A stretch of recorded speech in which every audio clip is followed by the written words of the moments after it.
ಭಗವಂತ ಇರುತ್ತಾನೆ ನಮ ಸುತ್ತ ಅವತಾರ ನಾನಾ ರೂಪವೋ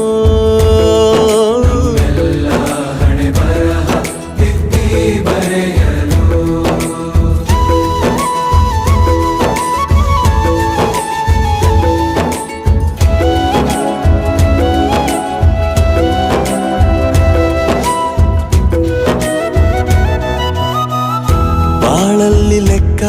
ಎಷ್ಟು ಮುಖ್ಯ ಎಂಬುದ ಬೆರಳಲ್ಲೇ ತೋರಿ ಕಲಿಸಿದ ಗುರುಗಳೇ